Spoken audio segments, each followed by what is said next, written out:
आपको याद होगा 7 अक्टूबर 2023 को हमास ने गाज़ा पट्टी से इज़राइल पर 5,000 रॉकेट दागे थे। इज़राइल ने हमले का कड़ा जवाब दिया और युद्ध की घोषणा कर दी। हमने युद्ध को लेकर कई वीडियो जारी किए थे। यहाँ कुछ भयानक और चौंकाने वाले अपडेट हैं। इजरायलियों ने अमेरिका को सूचित किया कि गाज़ा पट्टी में बहुत सारी भूमिगत सुरंगें हैं।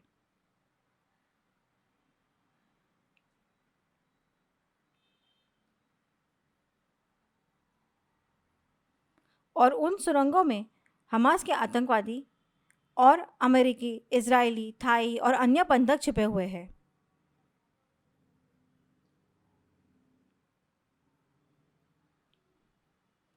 इजरायलियों ने अब इन सुरंगों को भूमध्य सागर से समुद्री पानी से भरने का विचार किया है।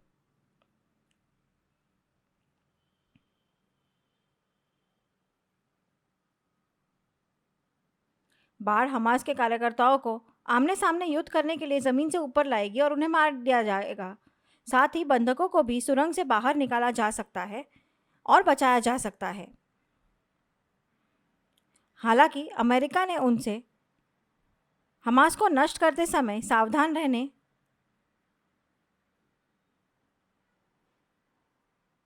और अंधाधुंध गोलीबारी से बचने को कहा है, क्योंकि इससे फिलिस्तीनियों, अमेरिकी, थाई नागरिकों को भी नुकसान हो सकता है। ये खबर अमेरिकी अखबार वॉल स्ट्रीट जर्नल में अज्ञात अमेरिकी अधिकारियों के हवाले से छपी थी।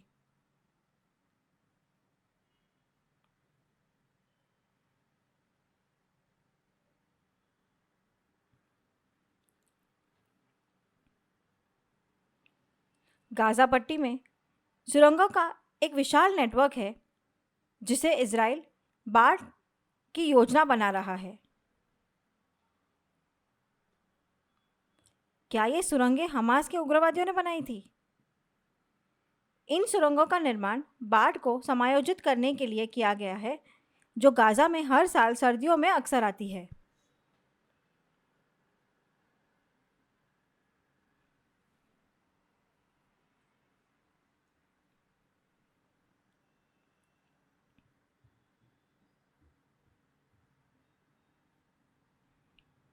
हालांकि हमास सुरंगों का उपयोग अपने गुर्गों, हथियारों और बंदूकों के लिए ठिकाने के रूप में करता है। इजराइल ये जानता है, इसलिए उसने सुरंगों में पानी भरने का फैसला किया। इजराइल की सेना ने सुरंगों में पानी भरने के उद्देश्य से भूमध्य सागर से पंप लगाए।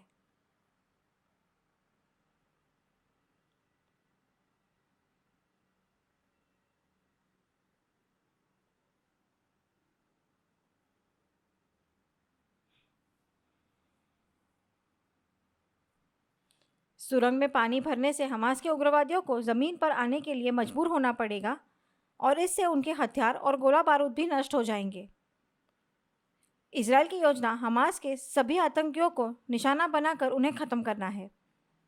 उन्होंने पहले ही सुरंगों में पानी भरना शुरू कर दिया है। आश्चर्यजनक।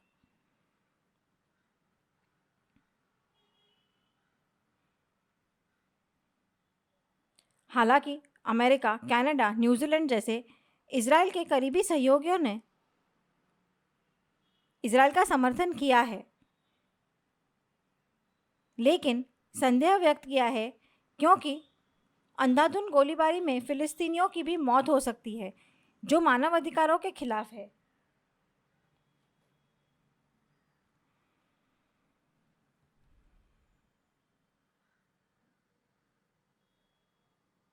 उन्होंने इजराइल से सावधान रहने को कहा है। इसके अलावा ऐसी भी खबरें हैं कि इजराइल ने कई अस्पतालों और चिकित्सा सुविधाओं पर हमला किया।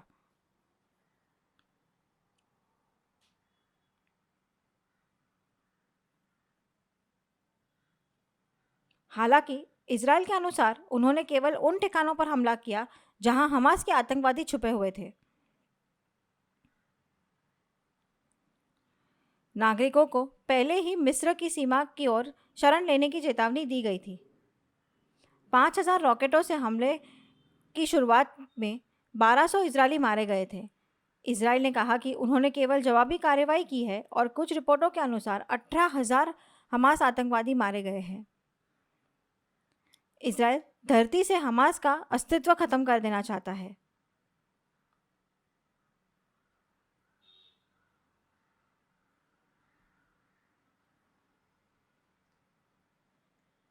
और बदले में गाजा पट्टी को मानव अस्तित्व के लिए रहने लायक नहीं छोड़ रहा।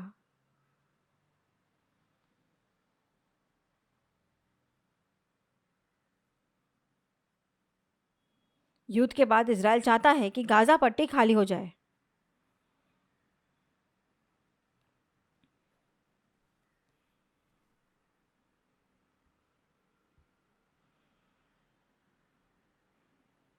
नागरिक दूसरे हिस्सों में शरण ले सकते हैं।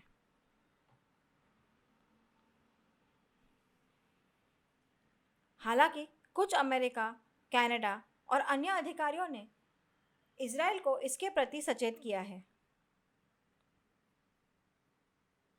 रूस ने इजराइल को चेतावनी दी कि गाजा के भूमिगत हिस्से में समुद्री पानी भरना एक युद्ध अपराध है, क्योंकि इससे गाजा का ताज़ा पानी प्रदूषित होगा और पर्यावरण को भी अपरिवर्तनीय क्षति होगी। मैं ये समझ नहीं पा रहा हूँ कि रूस, जो खुद लंबे समय से यूक्रेन से युद्ध कर रहा है, लेकिन वो इजराइल को चेतावनी दे रहा है। यदि समुद्र का पानी ताज़े पानी में मिल जाए तो वह प्रदूषित हो जाएगा और लोग उसका उपयोग नहीं कर पाएंगे।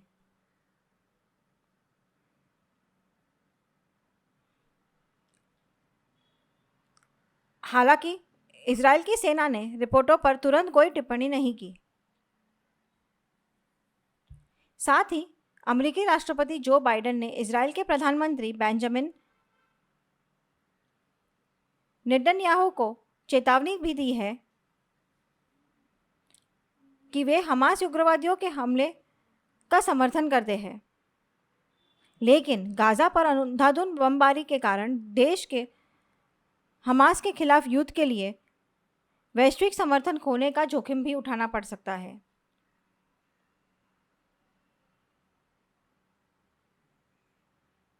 यूएई और अन्य अरब देशों के समर्थन से संयुक्त राष्ट्र महासभा के नए विशेष सत्र का आह्वान किया गया था, जिसमें गाजा पट्टी में विनाशकारी मानव स्थिति पर चिंता व्यक्त की गई और तत्काल युद्ध विराम की मांग भी की गई थी।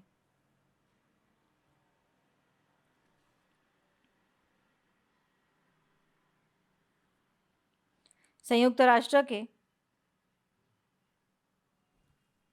193 सदस्य देशों में से 153 ने प्रस्ताव के पक्ष में मतदान किया।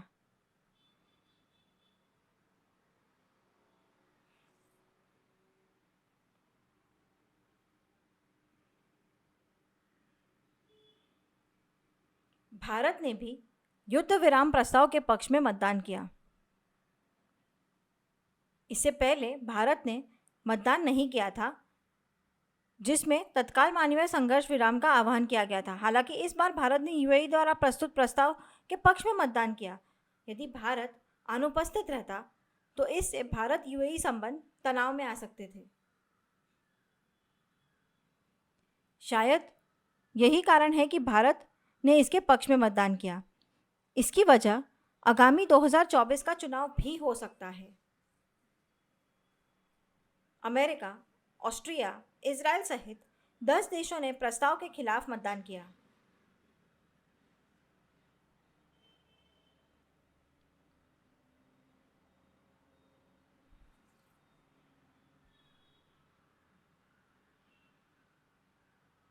जबकि अर्जेंटीना, यूक्रेन और जर्मनी सहित 23 देश अनुपस्थित रहे।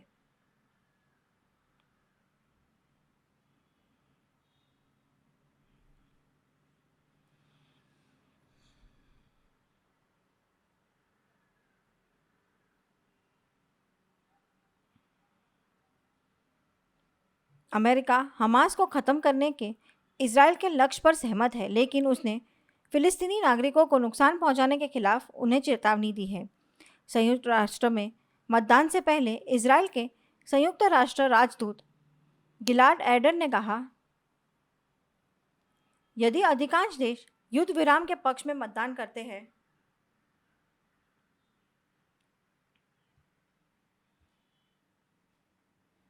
तो याद रखें कि ये हमास के अस्तित्व को सुनिश्चित करेगा, जो नरसंहार आतंकवादी है और इजराइल और यहूदियों को विनाश के लिए प्रतिबद्ध है। यही कारण है कि हम चाहते हैं कि हमास को ख़त्म कर दिया जाए। अगर सीज़ फायर हुआ तो दिक्कतें हमेशा रहेंगी। बाइडेन ने कहा कि नेतन्याहू को अपना रुख बदलने और गाज़ा पट्टी को रहने लायक नहीं छोड़ने की ज़रूरत नहीं है। दोनों देशों को समाधान पर काम करना चाहिए।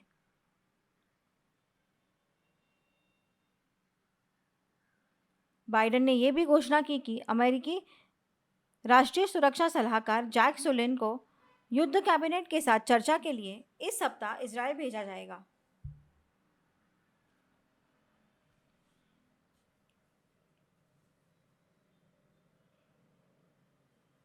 क्या आपको लगता है कि हमास ने इजरायल की सैन्य ताकत को कम आंका था? ये सच नहीं है और इजरायल एक मजबूत सैन्य राष्ट्र है और उसने 10 गुना बदला लिया। ये वैसा ही था जैसे सोते हुए शेर पर यह सोचकर कंकड़ फेंकना कि वह कमज़ोर है, लेकिन वास्तव में वह व्यक्ति को खा सकता है। ऐसा ही लगता है।